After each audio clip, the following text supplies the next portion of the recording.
One so आज हम देखेंगे द हिंदू न्यूज़पेपर का एडिटोरियल जो कि है एआई फ्रंटियर और उससे रिलेटेड साइबर सिक्योरिटी चैलेंजेस के बारे में। सबसे पहले हम समझेंगे एआई फ्रंटियर्स क्या हैं। एआई फ्रंटियर्स सबसे एडवांस्ड एआई सिस्टम्स हैं जो ऑर्डिनरी एआई मॉडल से काफ़ी ज़्यादा पावरफुल होते हैं। इनकी reasoning ability, problem solving capacity human experts के बराबर या उनसे भी ज़्यादा हो सकती है। ठीक है, ऐसे ही एक एआई एडवांस एआई मॉडल के बारे में इस एडिटोरियल में है, दैट इज़ माइथोस। तो देखिए यहाँ पे कि Mythos can outperform human experts at certain cyber security task. So ये साइबर सिक्योरिटी का कंसर्न है, इसलिए नेशनल सिक्योरिटी के लिए भी ये आगे प्रॉब्लम हो सकता है। इसलिए India should pursue a defensive AI partnership. ठीक है, जिसे हम बोल सकते हैं defensive AI quad with US, UK and Japan to secure to secure structured access to Mythos class capabilities for testing and protecting critical infrastructure, कि हम अपने इंफ्रास्ट्रक्चर को प्रोटेक्ट कर पाएँ। ठीक है, क्योंकि हमें पता है यूएस, यूके, जापान इन सब में काफ़ी ज़्यादा आगे हैं एआई सेफ्टी के रिलेटेड। सो हम इनसे टेक्नोलॉजी एंड प्रोसेस सीख सकते हैं, तो इसलिए हमें ज़रूरत है कि हम एक पार्टनरशिप करें। ठीक है, तो सबसे पहले हम देखेंगे कि वाई माइथोस मैटर्स, कि मतलब ये इतना ज़्यादा डेंजरस क्यों है, पहले हम ये समझेंगे। तो पहले क्या होता था कि साइबर अटैक्स के लिए हैकर्स को वल्नरेबिलिटी आइडेंटिफाई करने में काफ़ी टाइम लगता था, लेकिन माइथोस जैसे एआई मॉडल मशीन्स हैं, तो इनसे वल्नरेबिलिटी डिस्कवर बहुत ज़्यादा स्पीड से हो सकती है। पहले हम समझेंगे कि माइथोस एक्चुअल में करता क्या है। तो माइथोस क्या करता है, डिस्कवर करता है vulnerabilities in the system.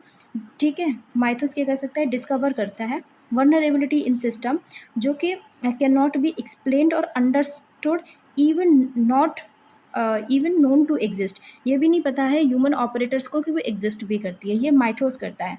Mythos क्या करता है, डिस्कवर कर लेता है बग्स को। तो पहले ये माइथोस कर रहा है, पहले क्या था, पहले साइबर अटैक्स के लिए हैकर्स को आइडेंटिफाई करने में बग्स को काफ़ी टाइम लगता था, लेकिन माइथोस जैसे एआई मॉडल टूल्स हैं तो कितना आसान हो गया, क्योंकि ये तो मशीन्स हैं, ये तो 24/7 वर्क करती हैं। ठीक है, और इनकी स्पीड भी ह्यूमन से ज़्यादा होती है, तो साइबर अटैक्स की जो चैलेंजेस हैं वो और भी बढ़ जाते हैं इसके कारण। ठीक है, अब ये पहला पहला देखो, पहला पॉइंट ये हो गया कि क्यों ये मोर डेंजरस है, हमने समझ लिया क्योंकि ये मशीन है। ठीक है, ये पूरे टाइम वर्क करेंगे, इससे साइबर सिक्योरिटी और ज़्यादा, साइबर अटैक्स और ज़्यादा बढ़ जाएंगे। ठीक है, अब सेकेंड पॉइंट है ज़ीरो डे। तो सबसे पहले हम समझेंगे ज़ीरो डे वल्नरेबिलिटीज़ क्या है। तो इसका मतलब है कि सॉफ्टवेयर में ऐसी वीकनेसेस जिसके बारे में सॉफ्टवेयर डेवलपर को भी नहीं पता है, जब अटैकर उस वल्नरेबिलिटी को डिस्कवर कर लेता है तो उसके पास अटैक करने का अपॉर्चुनिटी होता है, जबकि सिस्टम के पास डिफेंस या सॉल्यूशन उस टाइम पे अवेलेबल नहीं होता है।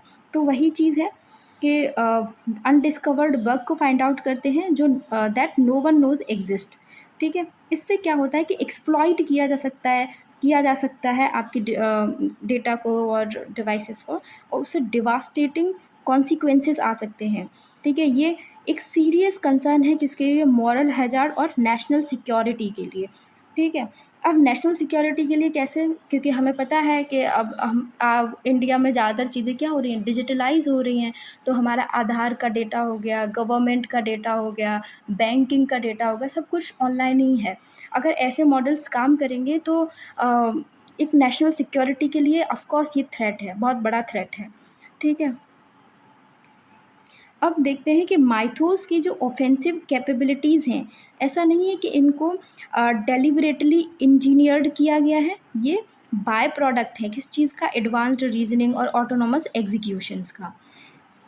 तो ये हमने देखा सेकेंड पॉइंट कि क्यों ये बहुत ज़्यादा डेंजरस है। अब देखते हैं हम थर्ड पॉइंट को, कि माइथोस को क्या है जो बहुत ज़्यादा डेंजरस बनाता है। ठीक है, तो माइथोस का हमें ये पता है कि वो बग्स को फाइंड आउट करता है जिसके बारे में डेवलपर को भी नहीं पता है। ऑलराइट, ये सिर्फ आइडेंटिफाई नहीं करता है उन बग्स को, बल्कि क्या करता है, मल्टीपल स्मॉल वीकनेसेस को कंबाइन करके एक लार्ज स्केल पर साइबर अटैक्स भी क्रिएट कर सकता है।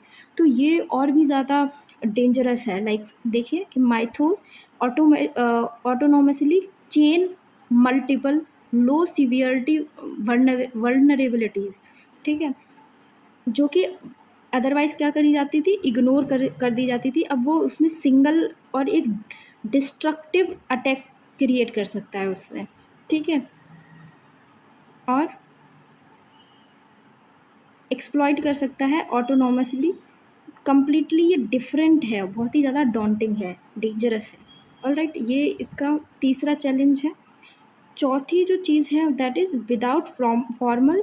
देखो, माइथोस को यूज़ करना, एआई मॉडल्स को यूज़ करने के लिए बहुत ज़्यादा ऐसा नहीं है। देखो पहले क्या था, बहुत टेक्निकल एक्सपर्ट्स होते थे, जो हैकर्स, जो काफ़ी जिन्हें नॉलेज होती थी वही हैक कर पाते थे, ठीक है। लेकिन एआई मॉडल्स को यूज़ करने के लिए लाइक माइथोस को, ऐसा नहीं है कि आपको बहुत ही फॉर्मल सिक्योरिटी ट्रेनिंग चाहिए, ठीक है, ऐसा नहीं है। तो विदाउट फॉर्मल सिक्योरिटी ट्रेनिंग भी आप माइथोस को यूज़ कर सकते हैं, जिससे क्या है, एक्सप्लॉयटेशन ओवरनाइट बहुत ज़्यादा होगा, ठीक है।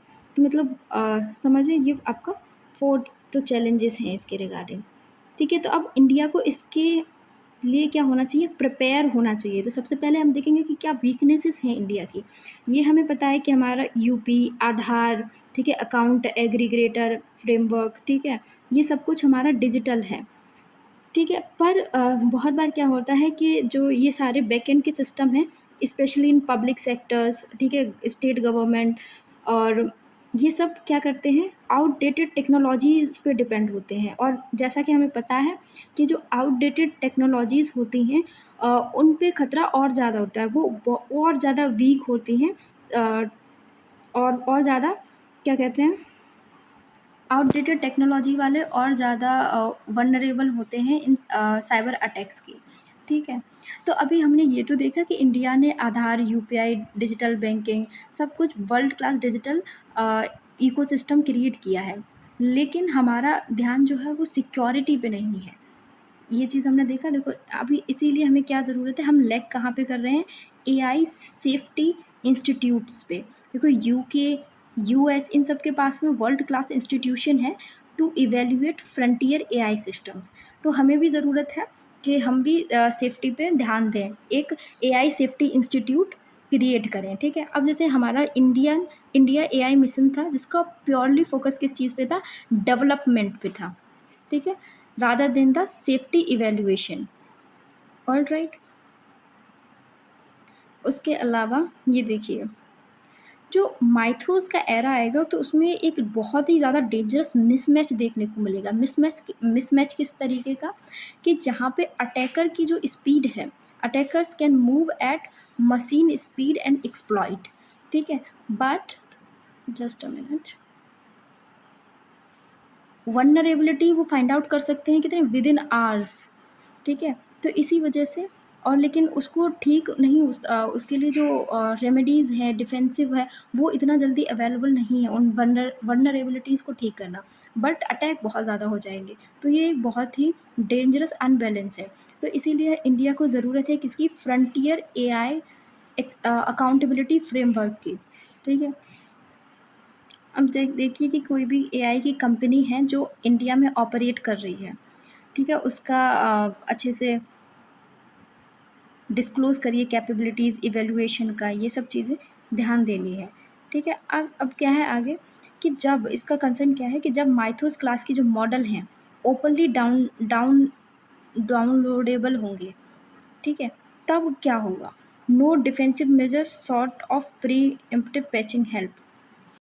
माइथोस ने प्रूव कर दिया, ठीक है, कि जो साइबर डिफेंस है वो अब ह्यूमन वर्सेस ह्यूमन नहीं रहा है, रह जाएगा, मतलब, और नाम, ठीक है, अब वो किसके बाद रिगार्डिंग हो जाएगा, एआई वर्सेस एआई, ठीक है।